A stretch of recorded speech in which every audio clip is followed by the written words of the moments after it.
Aujourd'hui, à l'émission à votre service, nous recevons Mme Marianne Rainville, nouvelle directrice générale du Musée maritime de Charlevoix. Nous allons recevoir M. Jacques Desmeules, personnalité bien connue dans la région, qui vient nous parler de sa fondation et entre autres des défis que lui-même s'est lancé, dont l'Everest en Charlevoix et l'ultime défi, 365 sorties en 365 jours. Et enfin, Mme Lynne Duplain, du CALAC, qui vient nous parler, bien sûr, de violences faites aux femmes. Alors, ici Armand Charret, bienvenue à l'émission à votre service. Bonne émission.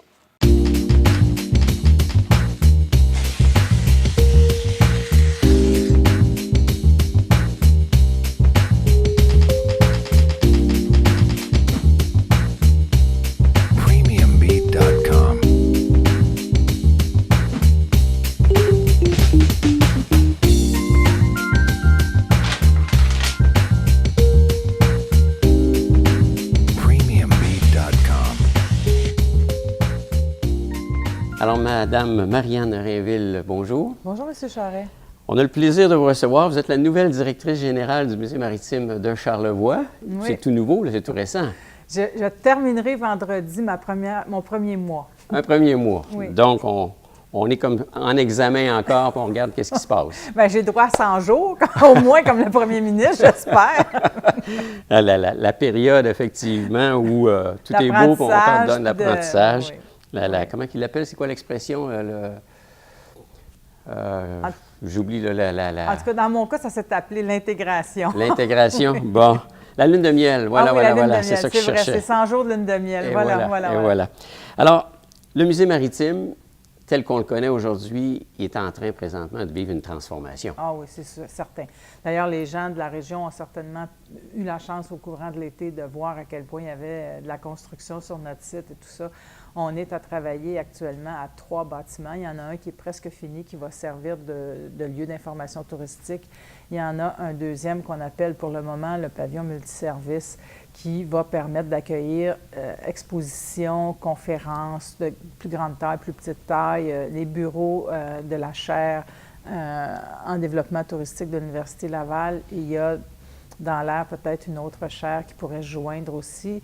Et on a un autre pavillon qui sera construit au courant de l'automne qui s'appelle, lui, son nom est confirmé, qui s'appelle le pavillon des pilotes. Et ce pavillon-là me touche particulièrement droit au cœur parce qu'il est, dans sa forme, les designers et architectes qui ont travaillé sur cet édifice-là l'ont conçu, se sont inspirés des phares. Donc, il y a une forme de tour et il sera illuminé 24 heures par jour pour permettre aux capitaines, pas aux capitaines, mais aux pilotes, parce qu'il est fait en collaboration avec la Corporation des pilotes du Saint-Laurent. Comme chacun le sait, à chaque fois où il passe un bateau, il y a un pilote qui monte à bord. Et donc, les pilotes pourront saluer, voir leur pavillon, mais également saluer Saint-Joseph-de-la-Rive. On va entendre un klaxon. Bien, normalement, s'ils jouent le jeu. Alors donc, évidemment, on l'a mis dans les points les plus élevés du site du musée, avec une vue. Quand il sera bâti, la construction permettra une observation formidable sur l'estuaire du Saint-Laurent. Ce ne sera pas juste esthétique, il va être pratique, là. Oui, il va être pratique, il va être esthétique, puis il va aussi offrir, je dirais, presque un lieu de contemplation à ceux et celles qui vont accepter notre invitation de passer chez nous. C'est génial, ça. Oui. On est allé vous chercher pour imaginer le futur.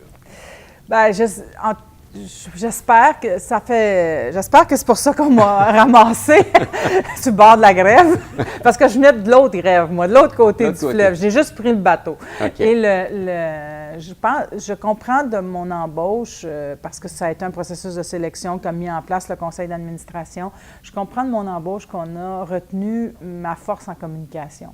Moi, je suis une fille qui a une compétence essentiellement en communication et en gestion, évidemment.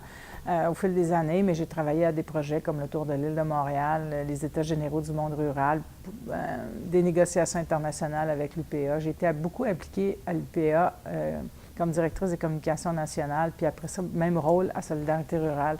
J'ai fait du journalisme, etc. Donc, je suis une fille avec une forte axe en communication, mais j'ai fait de la gestion.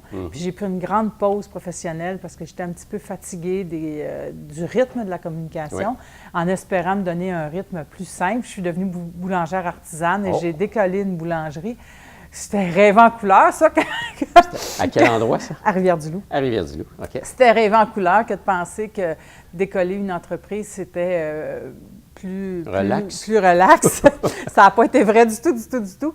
Mais, et puis, les difficultés articulaires m'ont convaincu qu'il fallait que je vende la boulangerie. Je l'ai vendue à mon chef pâtissier. Et j'ai pris une belle période de vacances. Puis c'est comme ça qu'un des administrateurs du musée m'a laissé savoir que le poste... Et vous confie un secret, j'ai toute ma vie rêvé de travailler en culture. OK. Et ça, c'est un bonheur pour moi. J'espère que c'est mon dernier mandat et j'espère le réussir. J'ai beaucoup d'ambition pour le musée. Et le musée me fait le cadeau de me permettre de travailler en culture, en communication, sur le bord du fleuve. Alors, comme j'ai dit à toutes mes amies, une job intéressante sur le bord du fleuve, là. Merci. C'est ça. Merci, bon Dieu. C'est inspirant. Bien oui, moi, je suis une fille du fleuve. Je suis née dans la région de Montréal, sur le bord du fleuve. J'ai besoin de vivre sur le bord du fleuve et je cherchais à faire encore un tour de roue avant de prendre la retraite. Et puis, je n'avais pas envie de rentrer en milieu plus urbain. Puis, donc, pour moi, c'est un bonheur. Et c'est un bonheur d'avoir l'occasion de venir vivre dans une autre région. Je connais bien les régions du Québec parce que, comme je vous dis, j'ai travaillé en agriculture et en développement rural régional. Donc, j'ai un aperçu global. J'ai fait plusieurs tournées de tout le Québec et tout ça, mais d'avoir l'occasion dans ma vie de pénétrer encore au cœur d'une autre région. S'incruster davantage. Oui, puis je pense que beaucoup de gens vont être d'accord avec moi. On parle d'une des plus belles régions en Amérique. Je confirme. Alors donc, et là, je suis dans le meilleur des deux mondes. Je vois les levées du soleil en Charlevoix, puis quand je reprends le bateau pour un week-end, je vois les couchers de soleil. Alors là, c'est comblé. Bien. J'abonde dans ce sens-là, parce que moi-même, je suis originaire de la rive sud du fleuve, alors puis c'est un autre monde, hein? Ah non, c'est extraordinaire comment le Saint-Laurent, évidemment, à la largeur qu'il a dans nos milieux, le Saint-Laurent, c'est une barrière, hein? C'est deux mondes. La rive sud, et culturellement, et au plan du paysage, et au plan de, par exemple, l'agriculture, c'est pas du tout la même chose que la rive nord. C'est des richesses différentes et tout ça. Et je me plais des deux côtés du fleuve. Le fleuve est toujours le point de contact. Ah oui, absolument, absolument. Il y a des gens de montagne, puis il y a des gens d'eau. Moi, je fais partie des gens d'eau. Super. Quand on regarde le musée maritime, il y en a d'autres dans la province. Oui. Celui-ci se démarque par l'angle qu'on a apporté auprès des goélettes. Oui. Est-ce qu'il y a des associations avec les autres musées maritimes pour voir comment on peut faire les choses et comment promouvoir tout ça? Parce que je pense qu'au Québec, on connaît le fleuve. On sait qu'il y a de la navigation, mais on connaît mal tout ce monde-là. Oui, puis je vous dirais qu'il y a une cassure aussi dans l'histoire moderne du Québec, c'est-à-dire qu'on a cassé avec un peu l'exploitation de l'autoroute qui était le Saint-Laurent. Hein? Oui. Avec il se fait beaucoup moins de cabotage qui s'en est déjà fait. D'ailleurs, le gouvernement du Québec, dans sa politique maritime, espère relancer le cabotage.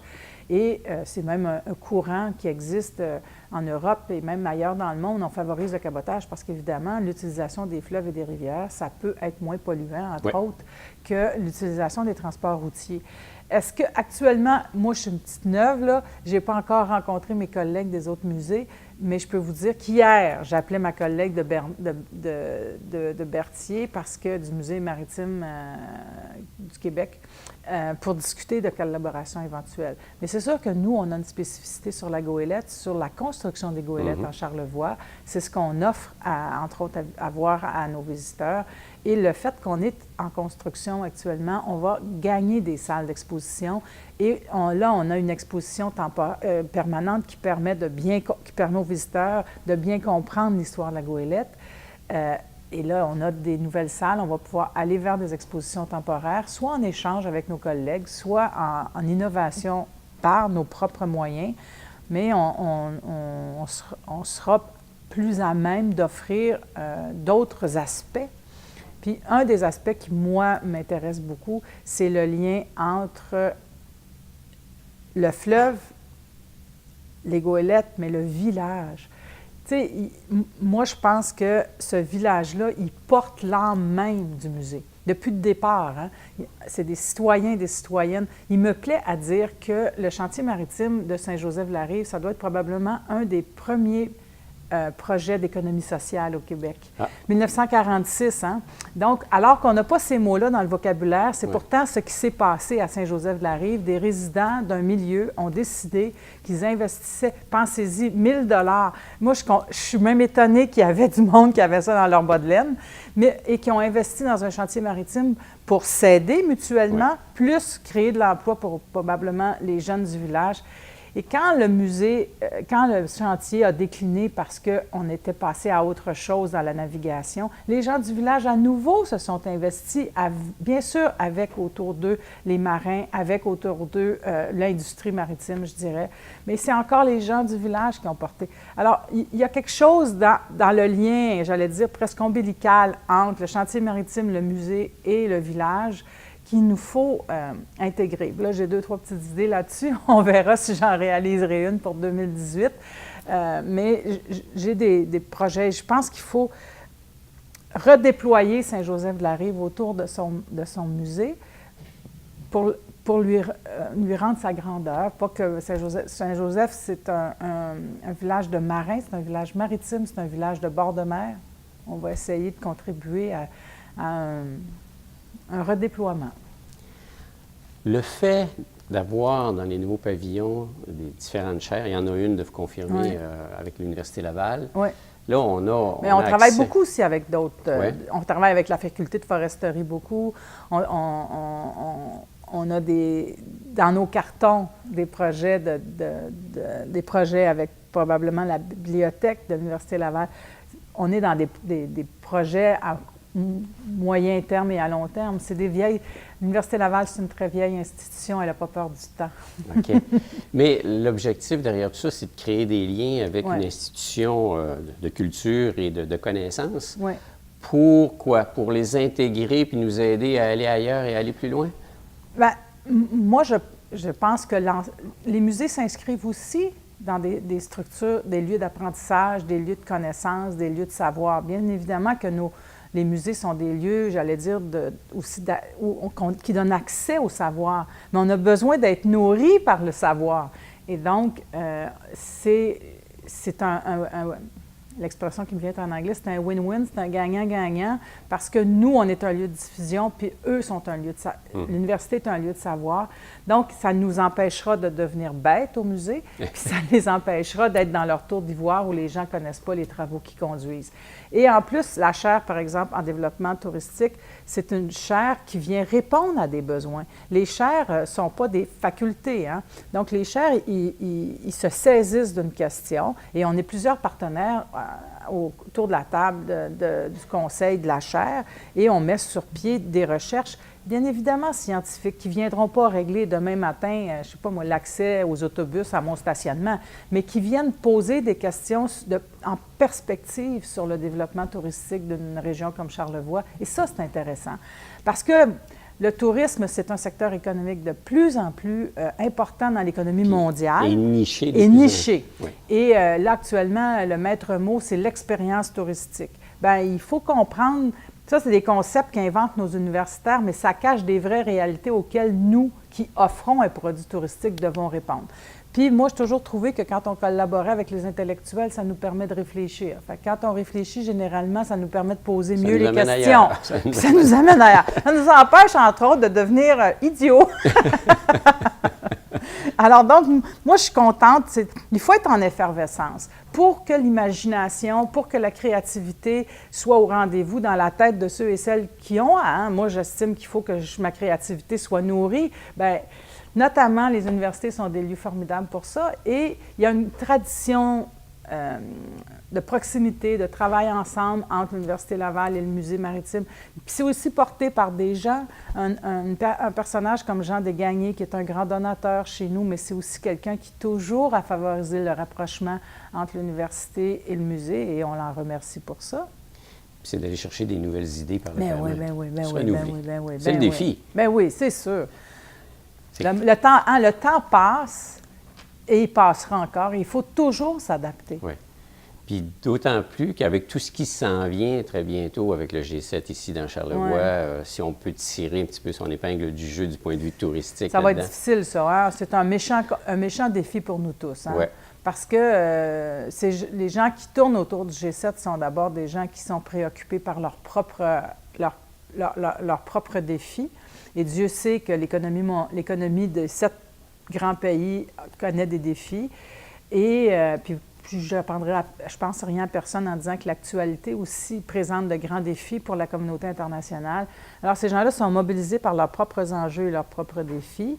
Et le choix de Charlevoix, on en est heureux, mais c'est un choix pour des raisons qui nous échappent aussi. Hein? C'est un choix qui permet un type de sécurité, c'est un choix que ceci, c'est un choix que cela.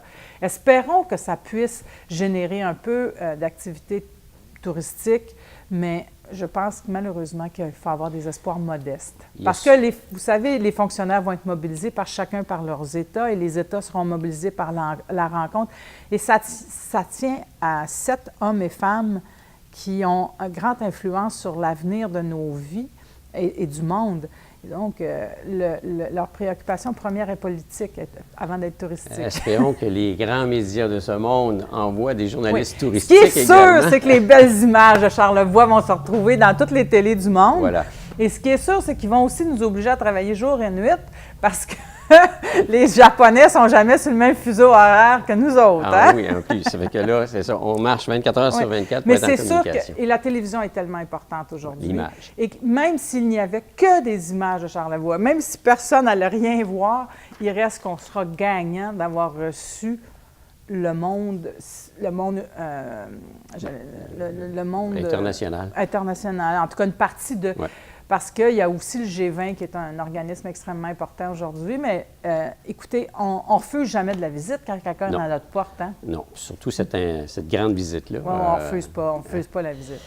On ne leur a pas lancé le message par un message dans la bouteille. On les a invités directement. Oui. Je veux en venir tout simplement. Directement de la bouche de notre premier ministre. Et voilà. Mais très bientôt, au musée, il va y avoir, dans le cadre de la Journée de la culture, un événement. Oui. Alors, les Journées de la culture, c'est toujours le dernier week-end d'octobre, donc septembre. Donc, ça fait 29, 30 et le 1er octobre, parce que c'est un vendredi, samedi, dimanche. Cette année, pour leur 26e édition, les Journées de la culture ont choisi le patrimoine comme thème. Et dès que j'ai vu ça, je n'étais pas encore en poste, j'ai saisi quelques personnes du musée en leur disant, on ne peut pas être là. Nous, on est porteurs d'un patrimoine industriel, on ne peut pas être là. Alors donc, on s'est mis un peu en état de cogitation. Évidemment, parce qu'on n'avait pas prévu au départ être de la grande fête de la culture du Québec, on a fait les choses simplement, mais on a absolument voulu planter une activité récurrente. Alors donc, ce qu'on a décidé de faire, c'est un atelier de création littéraire. Okay. Alors donc, le format actuellement, c'est 4 heures.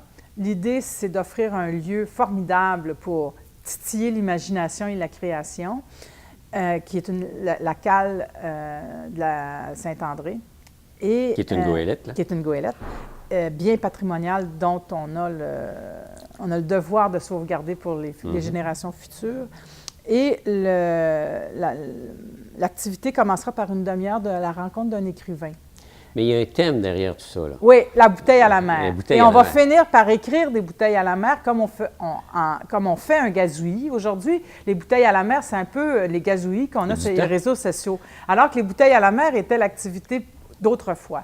Donc, on va proposer aux gens qui vont bien vouloir participer à notre atelier de création qu'à la fin, on nous donne une demi-heure de leur génie pour nous écrire des textes, des messages en collaboration avec les gens de la papeterie Saint-Gilles, qu'on va mettre dans des bouteilles, mais bouteilles qu'on va garder pour le printemps 2018. On est quand même environnemental, oui, donc on les jettera on ne mettra pas de bouteilles de plus dans le fleuve. Et donc, on va garder, et quand les gens vont se présenter au musée, ils pourront ou cueillir ou nous laisser une bouteille. Et on espère partir une grande roue qui permette aux bouteilles de notre musée d'être à la fois le souvenir des gens qui passent chez nous, mais aussi une façon de parler à tous ceux et celles qui viennent de partout dans le monde à notre musée. Est-ce que c'est des bouteilles de différents formats, de différentes couleurs? Non. Règlement, 140 caractères. Oh. On imite les gazouillis, okay. 140 caractères. Et l'été prochain aussi, on espère qu'on aura quelques enfants qui vont nous laisser des dessins dans les bouteilles.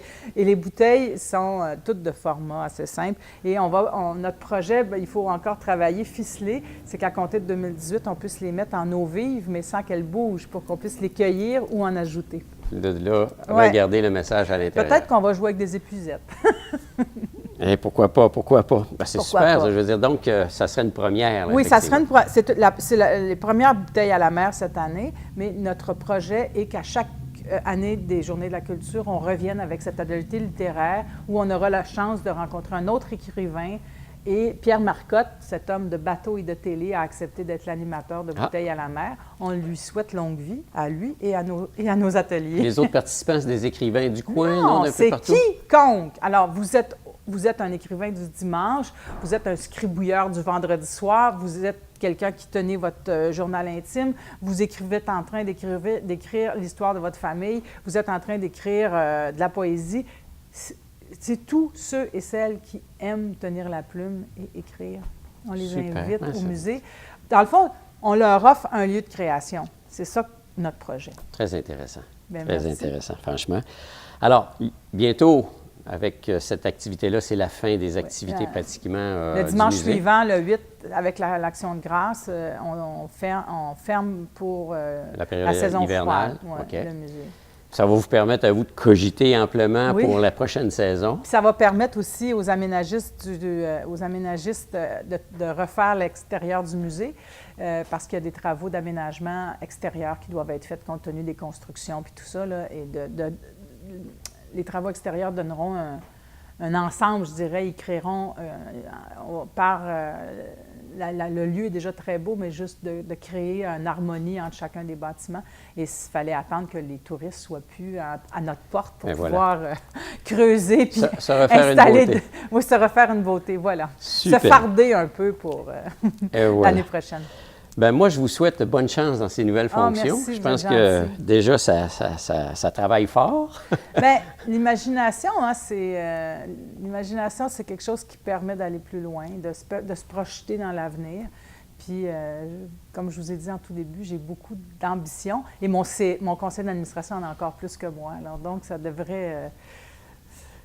Partons, la mer est belle, puis on va se souhaiter bon vent. Bien, vous saluerez de notre part le capitaine Desgagnés, qui a été un participant très actif l'an dernier avec l'émission À flot sur Charlevoix. Oui, c'est vrai. On en a appris beaucoup sur le musée de par son... Et c'est une excellente série parce que je les ai vus en boucle et c'est excellent. J'ai appris beaucoup. Super. Marianne Rainville, bonne chance. Merci. Puis au plaisir de se revoir très bientôt. À bientôt, monsieur. Merci.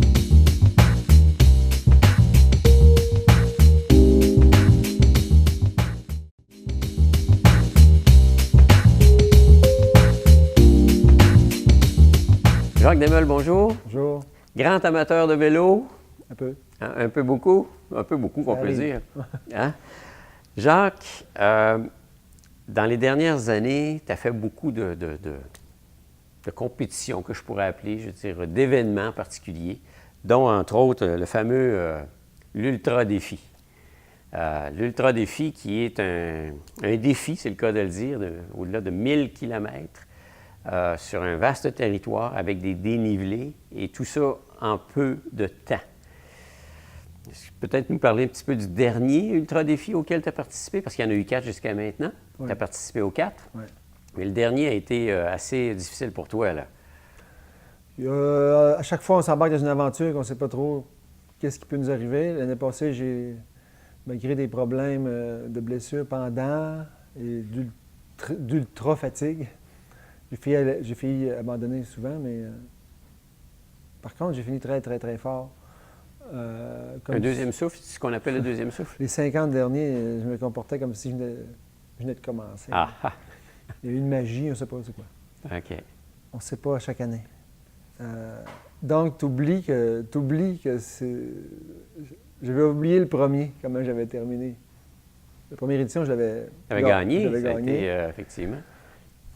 Mais le but est toujours de le finir, parce qu'il y a plus de la moitié d'abandon chaque année. Fait que cette année, on est parti 13, on est fini, il y en a 6 qui ont terminé. C'est pas donné à tout le monde de faire ça, là. Non, puis il arrive plein de choses pendant qu'on ne peut pas, comme je te dis, contrôler. Puis Cette année, j'ai vraiment passé Parce proche. que c'était 1060 km cette année. Ouais. Il y a des dénivelés là-dedans. On est dans les Ouais. montagnes. C'est pas juste sur du plat, là. Non, non, c'est plus de 10 000 mètres. On traverse 3 parcs, dont le parc de la Mauricie, le parc des Grands Jardins et les Monts-Valin. On traverse 3 parcs avec des dénivelés. Puis cette année, j'ai été, mettons, une des plus difficiles que j'ai. Le problème majeur, c'était l'irritation entre les deux cuisses. Il n'y avait plus de peau. Ouh. Fait que j'avais plus de position. Les 50, 75 derniers, là, c'était pénible. Et il y a aussi l'après, les séquelles hein, qu'on peut avoir. Après ça, j'ai eu des séquelles. Parce que ça s'est fait quoi, en 58 heures? Cette année, oui. 58 heures. Ce qui veut dire qu'on part, là, c'est l'ultra-défi. On a au-dessus de 1000 km à faire. Le délai, dort très peu là-dedans. le délai était 62 heures. 62 heures. Donc, on dort très peu là-dedans. Là. On n'a pas 3 roule, heures. on roule, on roule. Beau temps, mauvais temps, jour, nuit. Ouais. En 58 heures total, 32, là, il y a inclus là-dedans, il n'y a pas 3 heures de sommeil. Là. Pourquoi Et- on participe à ça? C'est le dépassement. Il faut adorer les longues distances, là, bien sûr. Là. Ça, j'ai toujours fait ça. Là. Mais comme l'organisateur a déjà dit, c'est pas juste des cyclistes qui font ça. Là, parce que les cyclistes, il y en a plus, il y en a plus. Là. Mais on était supposé être une vingtaine. Il y en a 13 qui ont pris le départ, puis il y en a 6 qui ont fini. Là. Comme il dit, c'est pas juste des cyclistes, c'est des guerriers. Ouais. Faut que tu sois un guerrier. Ça prend une arme particulière pour dire... Mental, beaucoup de mental. Ouais, hein? Beaucoup de mental, mais j'ai un passé avec les arts martiaux, par maître en arts martiaux, 21 marathons de course à pied. J'ai une expérience avant ça qui nous amène à faire ça, mais j'ai toujours fait des longues distances. À chaque année, même quand j'étais marathonien, je portais une journée puis je pouvais faire des 300 km. Ah. Mais l'ultra-défi est arrivé. J'étais ultra-cycliste, c'est le même que ça s'appelle, de l'ultra-cycliste. Sans le savoir, tu sais. En 2014, bien, la première édition est arrivée. C'est là que j'ai plongé là-dedans. Mais c'est mon dernier officiellement. Oui, c'est ça, là, parce que là... Parce qu'il peut y avoir des séquelles permanentes. Tu sais, j'ai encore des engourdissements puis qui peuvent durer des mois. Oh. Quand même, il ne faut pas mettre sa vie en danger, là. Non, puis là, l'Everest s'en vient. Ben, c'est ça, parce que là, on a comme bifurqué vers d'autres défis. Puis il y a des dommages collatéraux, hein, Ouais. à ça, là, qu'on ne veut pas... qui durent, des blessures... et très dangereux aussi, parce qu'on roule jour comme nuit. Hein. Tout est là. La fatigue, les routes, on sait comment c'est. Manque de concentration, des fois. Le chemin entre la Tuque et Shawinigan, là, avec les vannes et tout, on peut y laisser sa peau. Il y a eu déjà plusieurs accidents. Tu sais, j'étais chanceux à date. J'ai pas vraiment eu ça, au moins ça. J'ai eu des accidents physiques, mais pas... Et les deadlines pour les checkpoints sont très difficiles. Fait qu'il y en a qui ont été hors délai. Tu peux être hors délai très, très loin. La Tuque, le premier jour, 366 km, il y en a qui étaient déjà hors délai. Ah. Puis la course se termine là. OK. Fait que c'est toujours serré.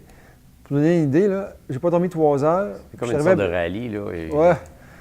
Il s'élimine. Là. Mm-hmm. J'ai pas dormi 3 heures, puis à Baie-Saint-Paul, j'avais pas 3 heures d'avance sur la fin. Là. C'était 11h30 le matin le dimanche, fermeture à l'hôtel Baie-Saint-Paul. Je suis rentré vers 9h. Ah. Ça me donne une idée, puis j'ai pas dormi 3 heures. Ça fait... Ouais. Si, mettons, je décide qu'il faut que je dorme un peu plus à la Tuque et à Saint-Anne-de-Beaupré, j'arrive, je peux manquer le checkpoint. Là. Ouais, tout est là. Donc, il y a toujours le stress d'arriver à temps, puis Pas, clore la tournée, quoi. faut pas qu'il arrive grand bad luck. Donc, 4 ans d'ultra-défi, on s'est dit, je pense que j'en ai assez. Je vais faire Ça, d'autres oui, choses. puis je vais faire... Je vais faire d'autres choses, parce que là... tu sais, des 24 heures, des 12 heures, ça, il y en a partout. Puis des affaires qui hypothèquent pas ta santé. Mais ça, je suis pas sûr qu'il va être viable à long terme, l'ultra-défi, parce qu'il y a de la misère à recruter des membres. Ben, c'est un ultra-défi. Déjà, ça va chercher une niche d'individus assez particuliers. Et qui font beaucoup, beaucoup de volume d'entraînement, et que la plupart, on est tous blessés un peu. On Ouais. arrive là, on a toutes des blessures. J'écoutais parler les gens, là, on a toutes des choses. Là. Moi, c'est le cou, les trapèzes. J'étais obligé de Je pensais qu'on faisait du sport pour se mettre en condition physique, mais Là, rendu là, c'est un peu... pas sûr. je sais pas, je vais en faire du sport. Pas obligé d'aller là. OK. Jacques, tu as lancé de ton initiative une fondation. Oui, Dans le au but- printemps. au C'est au printemps. printemps, il s'est passé beaucoup de choses au mois de mai, Ben mai, oui. juin. Là. Puis l'objectif derrière cette fondation-là, c'est quoi? C'est de venir en aide à... Aux personnes handicapées de la région. OK. D'ailleurs, tout ce que j'ai organisé, qui est en cours aussi, la fondation est en train d'être enregistrée officiellement. Bien, tout ça part d'un concept que j'ai créé, un défi que je m'étais lancé au début de l'année, parce que les gens me demandent souvent, Hey, c'est quoi ton objectif cette année? Tu sais, j'ai plus d'objectif de millage, ça va être ma 11 ou 12e saison en haut de 10 000 km et plus. Là. J'ai plus fait l'ultra-défi, j'ai plus de défi vraiment de distance. Ouais.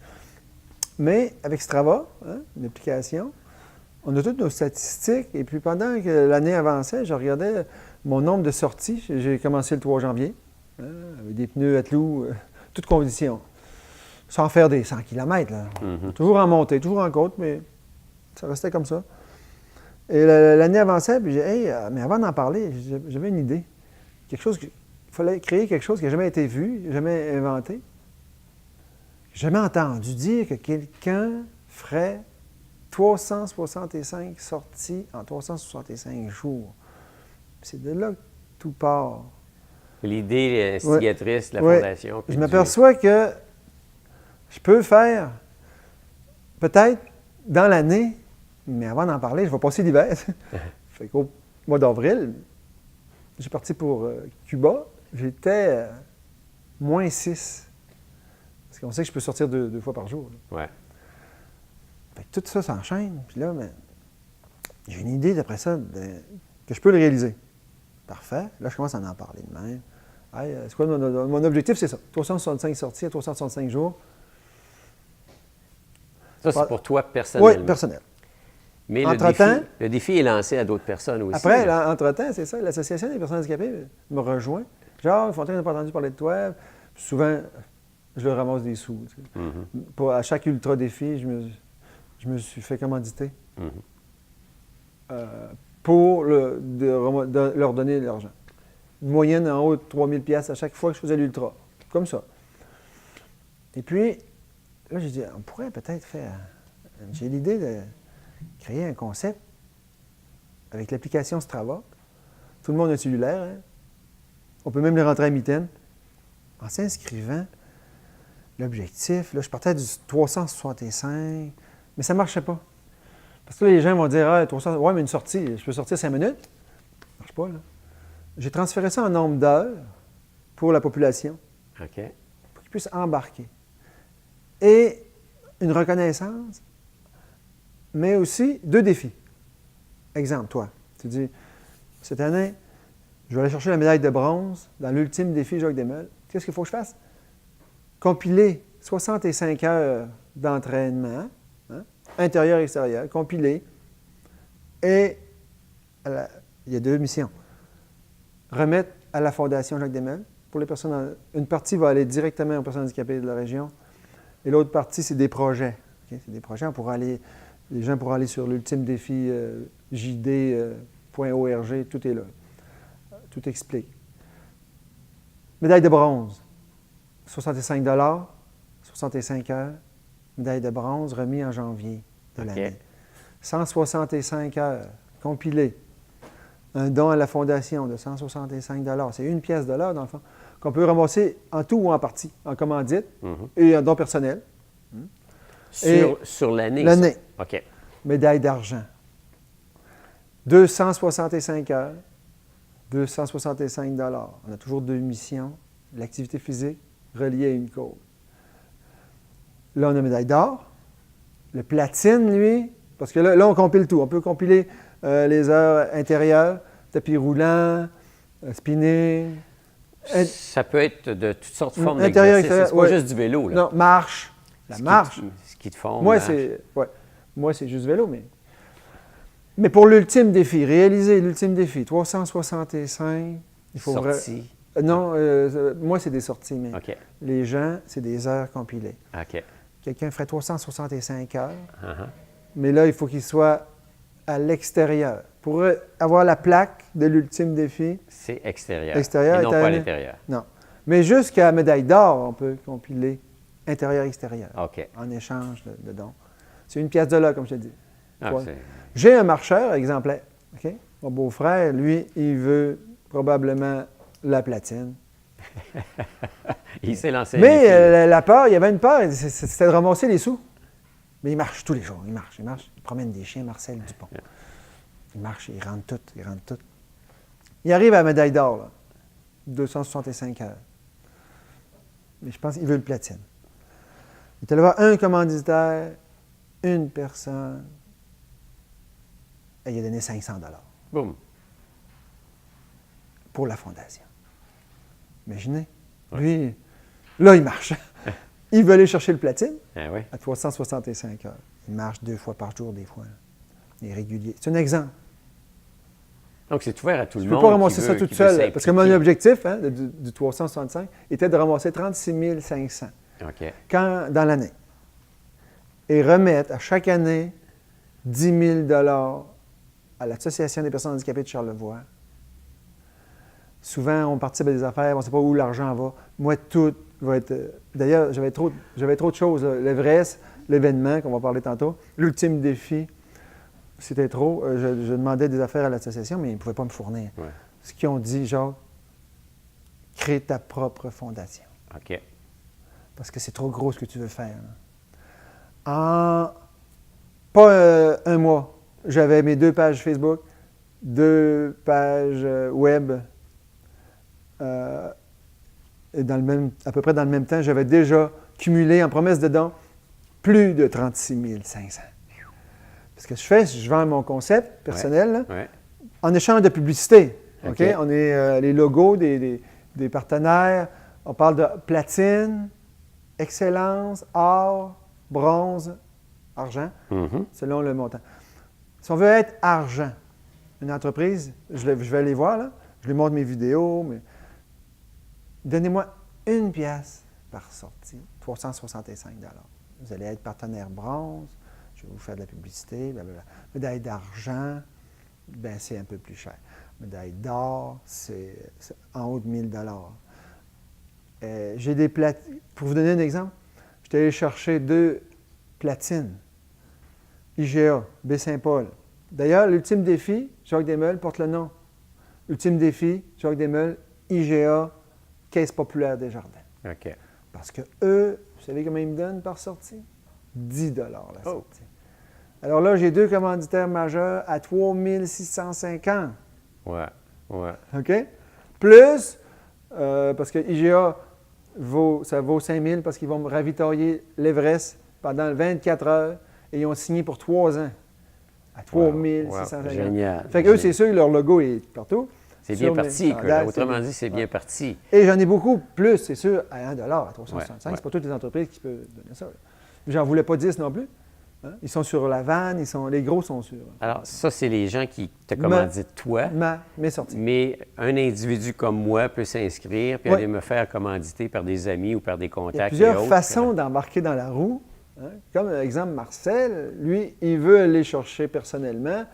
Il est allé chercher 500 $. Puis c'est pas moi qui c'est pas à cause de moi, là. C'est vraiment lui, genre, il vient présenter. J'étais allé avec mon ordinateur, j'ai présenté le concept.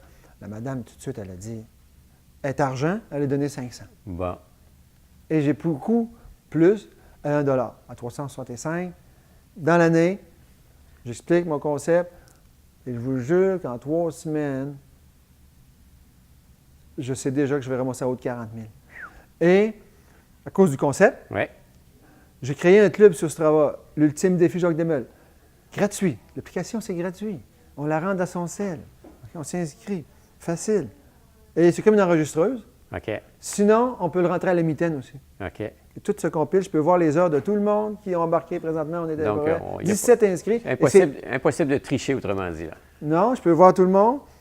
Et toute la planète peut embarquer dans l'ultime défi. Ah, c'est Jacques bon. Desmeules. Ah oui, c'est Il y a pas, pas c'est de pas juste dans le limite. coin. Ouais, c'est bon. Non, j'ai des gens de Québec qui sont là-dedans, là, Ah, qui compilent leur heure, tout se cumule.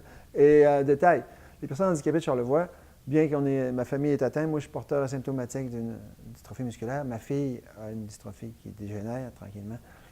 Mais c'est pas que ça, c'est que les personnes handicapées de Charlevoix, en Charlevoix, Saguenay, on a le plus haut taux par population au monde de personnes handicapées. OK. On l'oublie parce qu'on ne les voit pas. Hein? Ils sont souvent en isolement, que dans leur maison, ils ne peuvent pas sortir. On ne les voit pas, on les oublie. C'est les premiers qu'on oublie. Exemple, dystrophie musculaire, juste la dystrophie. Je ne parlerai pas de toutes les autres maladies, là. Cause sanguine, hein? Il y en a plein. Dans le monde, c'est 1 sur 25 000. Charlevoix-Saguenay, 1 sur 500. Oh! Oh! Ouais. Je n'ai pas parlé des autres. Là. Et qui est à l'abri de ne pas devenir handicapé? Et l'ultime défi, l'ultime but est de créer, avec la Fondation, des maisons, OK, qui seraient adaptées pour Les personnes les handicapées. personnes handicapées, parce qu'on sait que si moi, vous, le caméraman qui est plus jeune, tombe handicapé demain matin, On sait pas où l'eau, aller. on se ramasse dans un CHSLD Ouais. pour personnes âgées Ouais. à 25 ans, et il y en a. Ouais. C'est pas drôle, là. Tu sais que tu vas finir tes jours là. Les gens comme eux rêvent justement d'être Une dans vie, une d'avoir maison. une vie un petit peu plus Ouais. vivante. Ben, là, le but de la Fondation, c'est un jour créer une et plusieurs maisons. On ne sait pas quand, on ne sait pas comment. Il va falloir qu'ils rentrent beaucoup d'argent. Mais ça. on pourrait y croire. Faut y C'est croire. des beaux sommets, ça, là. Ça, c'est le sommet. Ça, c'est l'ultime. J'en viens carrément à l'Everest L'Everest. de Charlevoix, parce que là, c'est d'atteindre le sommet de l'Everest. Puis tout est... J'ai créé des choses que si se veut, la vie, hein, et que même après ma mort, peut continuer. Ah. L'événement, c'est votre une annuelle. Chaque année, le dernier samedi de septembre. On rentre dans la deuxième fin de semaine de Rêve d'automne, Mhm. qui est un partenaire, d'ailleurs. Ouais. Au niveau de ma publicité, je vais apparaître dans leur affaire. OK? Et leur logo est dans mon dossier. OK. On fait un échange, Ouais. OK? Parce que j'ai des partenaires comme CIHO, qui est partenaire majeur Mhm. de l'événement, qui me font de la pub gratuite. Ça nous prend de la pub. On n'a pas le choix. Puis la première année, on sait que c'est des frais, là. Mais l'Everest, Oui, l'Everest, là, c'est quoi? C'est ça existe. OK? L'Everesting, ça existe. OK. On pourrait aller le faire demain. Personne ne le sait. Puis il ne s'est rien passé. OK. Alors là, j'ai voulu créer. Ça existe déjà. Il y en a qui ont déjà commencé à faire des événements comme sur la rive sud. Ça a lieu en fin de semaine. Je pense que c'est des marcheurs qui vont faire je crois qu'il y a des cyclistes marcheurs. Tout. Moi, présentement, là, je le mets pour cyclistes. Mais ce que j'ai fait, ça existe, l'Everesting Challenge, justement avec l'application Strava, avec Garmin. OK? Il y a un site de l'Everesting. Si quelqu'un réussit à grimper l'Everest, 8848 mètres, d'enregistrer sa ride en dedans de 24 heures, il rentre dans le temple de la renommée de l'Everesting, OK. ce qui est très rare. Il n'y a pas beaucoup de Canadiens là-dedans. Et il y a un sommet encore plus.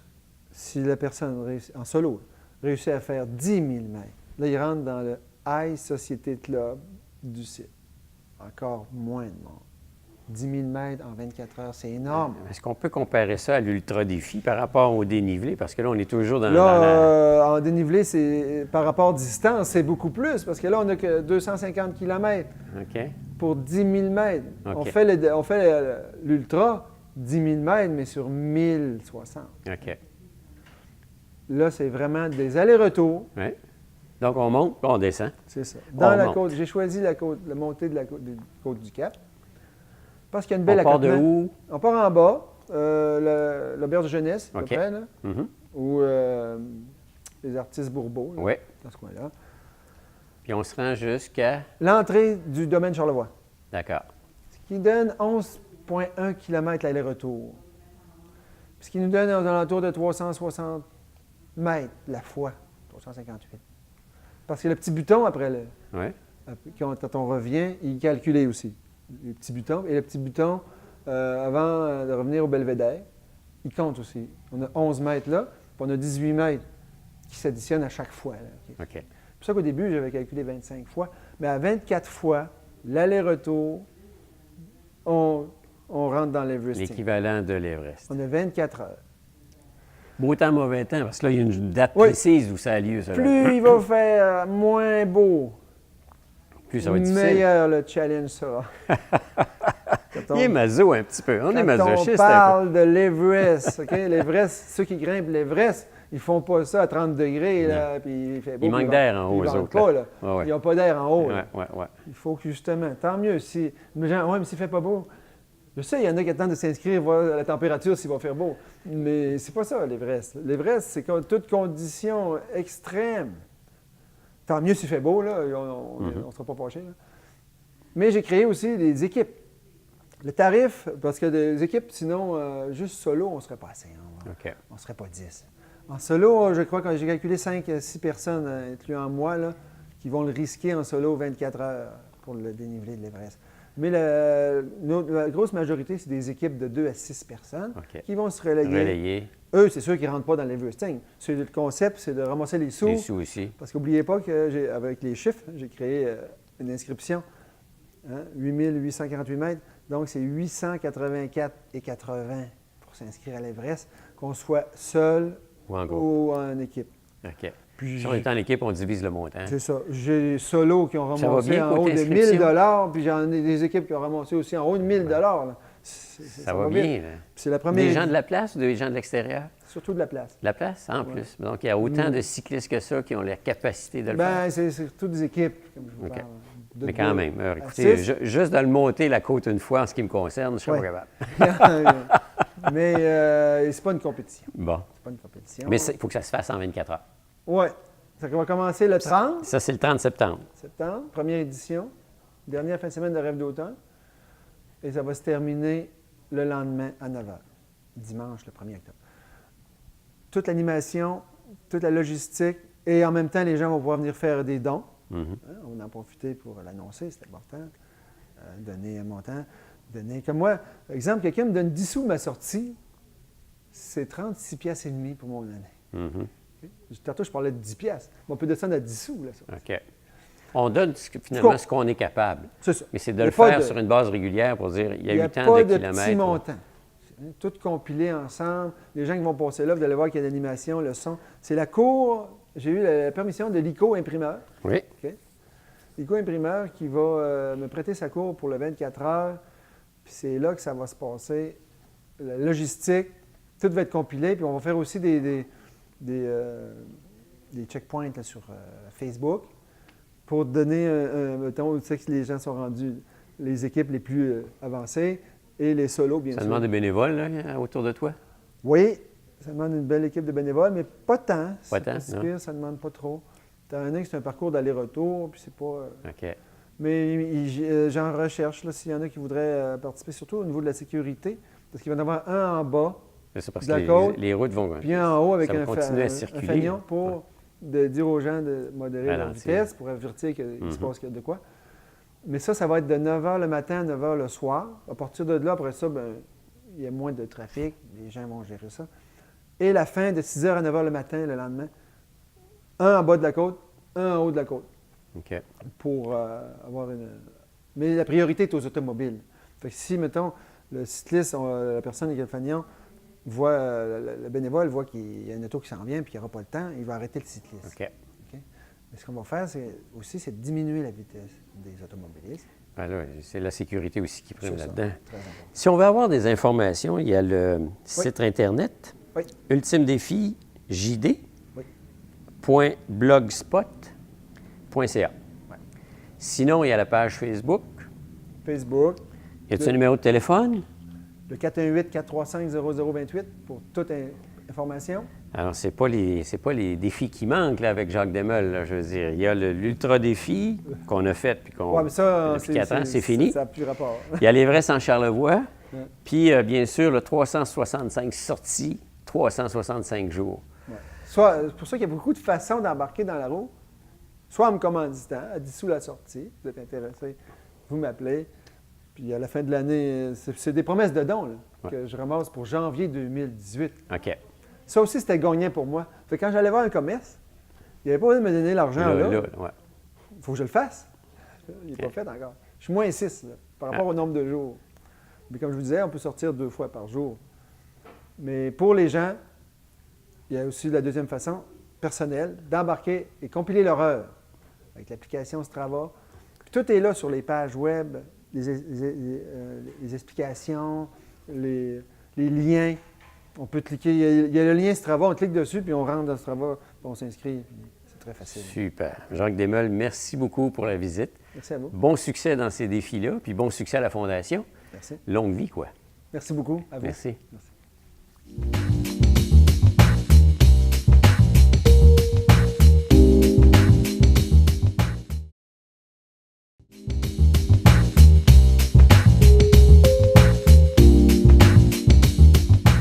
Lynne Duplain, du CALAC, bonjour. Bonjour. Là, je vais vous laisser le dire qu'est-ce que c'est que le CALAC, parce que le CALAC, ce sont des lettres qui ont une signification Oui. derrière. Le CALAC, l'acronyme, c'est Centre d'aide et de lutte contre les agressions à caractère sexuel. Ça fait qu'on est un centre qui vient en aide aux femmes et aux filles à partir de 14 ans montant, des femmes qui ont vécu de la violence sexuelle. On les aide à surmonter les conséquences de leur agression. Puis qui est un organisme à but non lucratif aussi. C'est un organisme à but non lucratif qui existe depuis 15 ans 15 dans la ans région. maintenant. Puis Oui. il y en a plusieurs dans la province. Il y en a entre 30, on va dire 35 à 40, mettons, oui, dans la Charlevoix, province. ça fait 15 ans que ça existe. Dans Charlevoix, ça fait 15 ans. Le premier CALAC, ça fait autour de 40 ans. Wow, OK. Oui.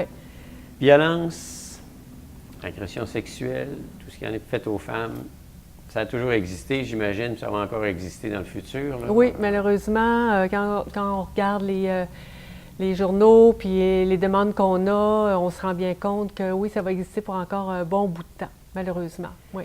Est-ce qu'on peut dire que la femme, avec tout ce qui se passe aujourd'hui, puis ce qui est véhiculé comme message, dénonce davantage, vient sur la place publique pour le dire haut et fort, et, écoutez, ça n'a pas de bon sens. Là.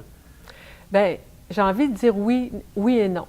Non, parce que c'est encore un sujet qui est difficile à parler. Il y a encore trop peu de personnes qui vont recevoir les confidences des femmes sans les juger. Par contre, on peut dire que depuis seulement 2 ans, il y a vraiment comme une effervescence au niveau des dévoilements de témoignages.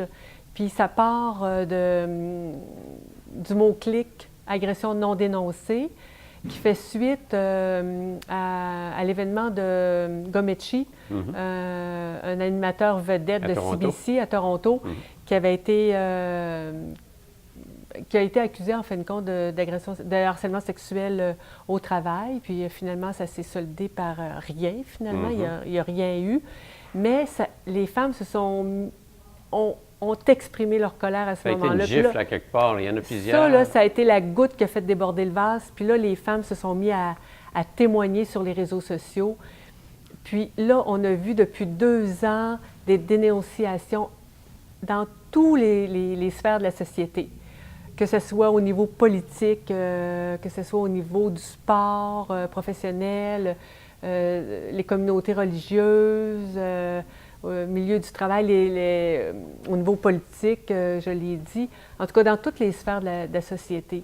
Puis on dirait que c'est beaucoup la jeune génération. C'est comme si ma génération ou les plus vieilles générations, là, on gardait ça pour nous. Puis d'ailleurs, ça prend 13 ans en moyenne avant qu'une femme dévoile une agression sexuelle. 13 ans. Entre le moment où ça s'est passé, ouais. Là, je prends mon coming out, pour ouais, l'expression. C'est ça, je on la peut dénonce. dire ça de même. Tandis que les jeunes, elles, là, c'est no way, là, tu sais, c'est non. On dit non, puis on l'affirme, puis ça, là, ça c'est rafraîchissant. Ouais, ça fait du c'est bien. quoi le slogan? Non n'est pas oui, je me souviens plus là, précisément. Oui, c'est, voyons, je ne sais pas. Non, c'est non, oui, c'est oui, quelque chose comme ça. Quelque chose comme ça, là, oui. Oui. En tout cas, pour parce être... que oui, parce qu'il y en a qui, encore, un non est perçu comme un oui pour certains hommes. Fait que ça fait partie des nombreux mythes qu'on a à défaire. Entre autres, en intervention avec les femmes, dans nos sensibilisations, parce que ça fait partie de notre travail aussi. On ne fait pas juste donner de l'aide, on donne de l'aide, mais aussi on travaille beaucoup sur la prévention. C'est extrêmement important de travailler sur la prévention, l'éducation. C'est comme ça qu'on va faire changer les choses. Puis les femmes qui ont le courage de dénoncer publiquement, que ce soit sur les réseaux sociaux ou en portant plainte, parce que c'est le début de votre question d'ailleurs, hein, vous dites est-ce que ça porte plainte? Est-ce qu'on dénonce? Oui, on dénonce plus, mais on ne porte pas plainte plus. OK, Par on contre. dénonce, mais on ne porte pas plainte. Non, à cause qu'on a Là, encore c'est un cheminement, là. C'est un cheminement qui est très, très long, très, très ardu. Et puis, qui ressasse continuellement des mauvais souvenirs parce que, bon, tout ça est sur un délai de temps X. oui, là. il y a ça. Puis aussi, on est la preuve. La femme victime est la preuve. Fait que c'est comme si c'est elle qu'il faut, qu'il aille se ou le mettre, procureur de la Couronne, qu'il faut qu'il prouve hors de tout doute raisonnable qu'il y a eu agression sexuelle. Puis dans une agression sexuelle, bien, il n'y a pas de témoin en général. Parce que les agresseurs, ils font ça quand il n'y a pas de témoin. Ouais. Fait que, C'est personne, tu sais, ma parole contre ta parole. ma parole contre ta parole. Fait que c'est extrêmement difficile. Fait que les femmes, ils savent que c'est difficile. On a juste à prendre le fameux exemple de Gomechi ou dernièrement Alice Paquette par rapport aux députés à l'Assemblée nationale, qui n'a rien eu non plus. Ouais. Fait que les femmes, ils ne portent pas plainte. Là. C'est 10 seulement des agressions sexuelles qui vont jusque... Ils vont jusqu'au bout. Ben non, pas qui vont jusqu'au bout, qui vont dénoncer, qui vont porter plainte formellement. 10 seulement. 10 seulement. Puis récemment, on entendait parler, parce qu'il y a une commission présentement au niveau de la femme qui vit sur les réserves indiennes. Là, Oui. là aussi, ça a brassé beaucoup. Oui, Puis elle aussi le dénonce de plus en plus. oui, Parce qu'il y a eu énormément d'abus dus à la culture, toutes sortes de raisons oui. au niveau des femmes indiennes comme telles. Alors, c'est pas évident tout ça. Là. Oui, puis justement, on vient de passer la journée d'action contre la violence sexuelle faite aux femmes, qui est toujours le 3e vendredi du mois de septembre. D'accord. Et puis, ça fait dans les années 70, ça vient des femmes américaines qui ont sorti dans la rue avec le thème la nuit, la rue, femmes sans peur, qui sont réappropriées la nuit puis les rues, puis qui dénonçaient la pornographie. Fait que depuis ce temps-là, partout dans le monde, le 3e vendredi du mois de septembre, les femmes sortent dans la rue, font des activités pour sensibiliser les personnes, les gens à cette problématique-là. Puis le thème cette année, c'était justement...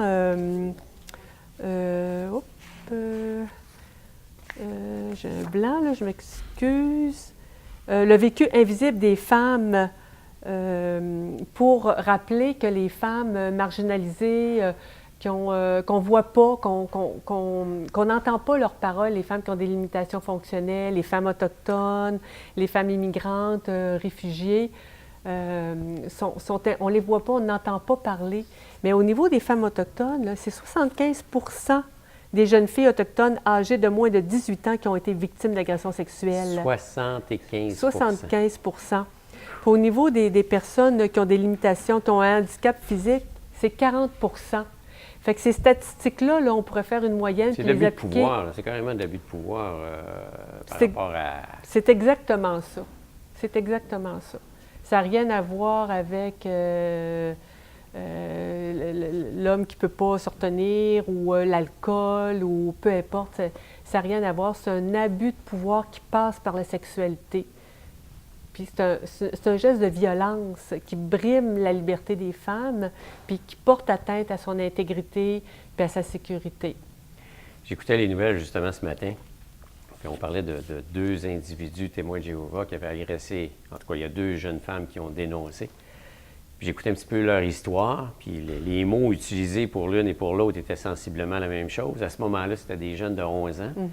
Le CALAC, lui, c'est à compter de 14 ans. Y a-t-il une raison pourquoi c'est 14 et non pas plus jeune ou... Bien, nous, des fois, on triche, là, on va un petit peu plus jeune, là, mais c'est parce que quand c'est des enfants, c'est une autre façon d'intervenir. Fait que c'est très pointu, là. Et puis, ben, nous autres, on n'a pas vraiment la formation OK, pour ouais. intervenir avec les enfants. Fait que c'est pas notre mandat non plus. Fait que ça prendrait plus de ressources humaines, là, puis qui ont la formation pour venir en aide aux enfants. Cependant, on fait de la sensibilisation. On va voir on va dans les écoles primaires, puis on sensibilise les jeunes des écoles primaires à la problématique de la violence sexuelle. On voit aussi avec les médias sociaux les jeunes ont de plus en plus accès à tout ce qui s'appelle pornographie. Mhm. Puis par le fait même, ça lance un message comme de quoi c'est banalisé. Oui. Est-ce que, vis-à-vis les jeunes qui sont plus rapides à dénoncer peut-être, mais parce que la pornographie est comme banalisée davantage, c'est comme si c'était pas grave si on posait un geste du genre puis harceler une jeune fille ou autre. Est-ce qu'on ressent ça beaucoup? Parce qu'il y a comme deux poids, deux mesures là-dedans. Là. Bien, c'est sûr que la pornographie, elle aide en rien. Elle aide absolument en rien. Les filles pensent que c'est comme ça que ça se passe, puis qu'on peut accepter n'importe quoi. Les hommes, les garçons aussi pensent ça. Puis aussi, ils forgent leur éducation sexuelle là-dessus. Fait que là, quand ils arrivent dans les relations amoureuses, c'est un peu n'importe quoi. Fait que ça, là, c'est quelque chose nous, on milite très, très fort pour le retour de l'éducation sexuelle à l'école. D'accord. Ça fait partie de notre travail aussi de défense de droits. Puis, entre autres, c'est le genre de demande qu'on fait au gouvernement. Est-ce qu'il y a de l'écoute? Oui, mais tu sais, c'est long. C'est long, mais ça s'en vient. Mais avec tout ce qui s'est passé, entre autres, là, ce qui nous a donné, je dirais, oui, ça a donné un coup de pouce. Et les agressions sexuelles qui sont passées à l'Université Laval l'année passée. Fait que Lors des initiations, puis tout ça, là, ouais. Oui. Fait que là, il y a plus une écoute, puis il y a des choses qui ont été mises en place cette année, mais c'est encore peu, parce qu'on dirait qu'on remet tout le temps ça, la responsabilité sur les filles, puis les femmes, de elles se protéger, elles, bon, tu sais, faut vraiment mettre les gars dans le coup, puis leur dire, le seul responsable d'une agression sexuelle, c'est l'agresseur, puis c'est à toi de voir, c'est-tu un vrai oui, là, qu'elle t'a dit? Parce que des fois, c'est pas des vrais oui, là. Tu sais, un gars qui dit, qu'il veut avoir une relation sexuelle, puis si elle dit non, il va aller voir ailleurs, puis la fille est amoureuse, elle l'aime, puis elle dit oui, mais c'est pas un vrai oui, là. Ouais. Ça, c'est un viol, là. Ouais. Fait que assure-toi qu'elle a dit oui, qu'elle a consenti. On travaille beaucoup sur le consentement, là, depuis 2 ans. Puis le Conseil du statut de la femme nous a beaucoup aidés là-dedans, parce qu'il a fait une tournée dans les écoles, les collèges, les universités, avec Corias, entre autres, qui a donné un bon coup de pouce aussi. Il est un jeune moderne. C'est ça, un jeune moderne, puis qui le vit de l'intérieur, parce que sa femme a été agressée sexuellement. Fait que si c'est quoi? Il y a 2 filles, il ne veut pas que ça arrive à ses filles. Ouais. Fait que, tu sais, on pense qu'on est en dehors de ça, mais toute la société est impliquée là-dedans. Les hommes comme les femmes, puis, tu sais, on n'a peut-être pas, nous, été agressés sexuellement, mais c'est sûr que dans ton entourage, il y a quelqu'un. Parce que c'est une femme sur 3 qui a été agressée sexuellement. Ouais, c'est ça, c'est énorme. Au cours de sa vie, là. Tu sais, c'est 7 victimes sur 10 qui a été agressées dans... Puis ça se passe dans les résidences privées la plupart du temps. C'est pas dans une ruelle sombre et mal famée. C'est toujours quelqu'un qu'on connaît. C'est quelqu'un qu'on connaît. 8 victimes sur 10 connaissaient leur agresseur. Fait que c'est qui? C'est un ami, un conjoint, un professionnel de la santé, un coach, un prêtre. Tu sais, ça peut être un voisin, ils n'ont pas une étiquette spécifique. C'est effectivement monsieur et madame tout le monde. Puis c'est pas quelqu'un qui a l'air dégueulasse nécessairement. On pense tout le temps que c'est un vieux bonhomme dégueulasse, là. Ben non, des fois, ils sont pas mal cute. Pas mal cute, tu sais. Gobetchi, il était très, très cute, là. Puis les députés, ils ont du prestige, ils ont de l'argent. Ils servent de ça aussi, les agresseurs. Ouais. L'argent, le prestige, la célébrité. Combien de célébrités ont agressé sexuellement, tu sais. Donc, on n'est pas en mesure, malgré le modernisme de notre société, de baisser les bras. Oh non, c'est pas le temps de baisser les bras, là. C'est vraiment... C'est un bon timing, justement, pour en parler. Puis je pense qu'il y a plus d'écoute. Le Calax a 15 ans, là, cette année. Là, d'ailleurs, je le souligne, c'est notre anniversaire. Ça fait 15 ans qu'on est dans le milieu. Puis je peux vous dire qu'on a une meilleure écoute. Les gens sont plus informés. Avant, j'arrivais devant les médias, puis on ne savait pas trop, là, tu sais, sur quel pied danser, quelles questions poser et tout. Mais là, maintenant, c'est beaucoup plus facile, puis les gens veulent en entendre parler. Puis ça, c'est relativement Au nouveau. moins, plus on en parle, plus on peut sensibiliser, puis il faut, Oui. faut le répéter. C'est pas parce qu'on en parle une fois que tout le monde le sait. Oui, là. il faut le répéter. Faut le répéter. Puis, plus on en parle, plus on envoie un message aux agresseurs qu'on n'accepte plus ça, ces comportements-là dans notre société. Fait que c'est un message à lancer, puis on est toutes partie prenante de ça. Quand on voit des gestes comme ça, on peut le nommer, on peut le dire. Donc, on est en 2017. Il y a encore plusieurs Oui. femmes en tant que statistiques qui se font harceler et violer. Oui, c'est quand même, c'est 82 des victimes d'agressions sexuelles, c'est des femmes. Puis, tu sais, puis pour les garçons, c'est 1 sur 6. Ouais. C'est quand même énorme, là, pour les garçons, là. Ouais. Souvent, eux autres, c'est plus quand ils sont plus jeunes, tandis que les femmes, c'est de 0 à 100 ans. Tu peux être agressé tout au cours de ta vie, même les personnes aînées. Il y en a qui ne croient pas à ça, mais oui, Ouais, les il y a des personnes abus aînées, là aussi, il y a des effectivement. abus là aussi. Sont vulnérables, quoi. Plus une personne est en situation de vulnérabilité, puis peut nous arriver, ça peut arriver à tout le monde, tu sais, une partie de ta vie, à un moment donné, tu vis quelque chose de plus difficile, mais le facteur vulnérabilité est vraiment primordial. C'est là qu'il y a de l'exploitation, Oui. carrément. Mais ça ne veut pas dire, ça peut arriver à n'importe qui en même temps. Oui. Tu sais, une femme qui est au sommet, tu sais, qui a une position élevée dans la société, qui a de l'argent, tout ça, ça peut lui arriver à elle aussi. Si on veut avoir de l'information, on vous contacte. Oui, vous pouvez nous contacter. Notre numéro de téléphone, c'est le 665-2999. Mhm. Puis on a un site web. Oui. On a des... Le site web, l'adresse est www.calaxcharlevoix.com. Puis venez sur notre site web. On a une page Facebook aussi. OK. Puis vous pouvez y accéder par notre site web. Et puis, dans notre site web, là, on a 5 petites vidéos qui expliquent là, les agressions sexuelles. C'est des mises en situation qui vont donner des idées. Là. Ah oui, parce que des fois, les femmes, ils ne savent pas. Ils ont vécu quelque chose, ils ont un malaise, mais ils savent. C'est une agression, c'est pas une agression. Fait que, tu sais, vous pouvez nous appeler juste pour nous poser la question. Voilà, ou la aller ligne voir est sur mince entre... Oui, exactement, la ligne est mince. Puis, des fois, les petites vidéos, ça peut donner un bon aperçu.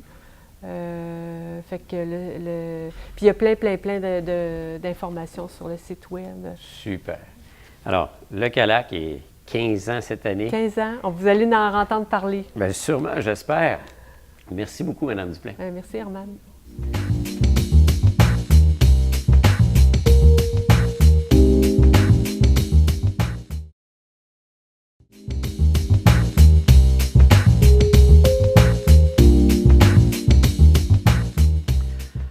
Voilà, une autre émission à votre service qui s'achève. J'espère que le contenu de cette émission vous a plu. Merci à nos invités. Merci à la Bibliothèque René Richard qui nous accueille de semaine en semaine pour l'enregistrement de cette émission. Merci à Maxime Jaudoin à la technique. Si vous avez des sujets que vous aimeriez discuter dans le cadre de cette émission, contactez-nous à TBCO au numéro 88 435 5134.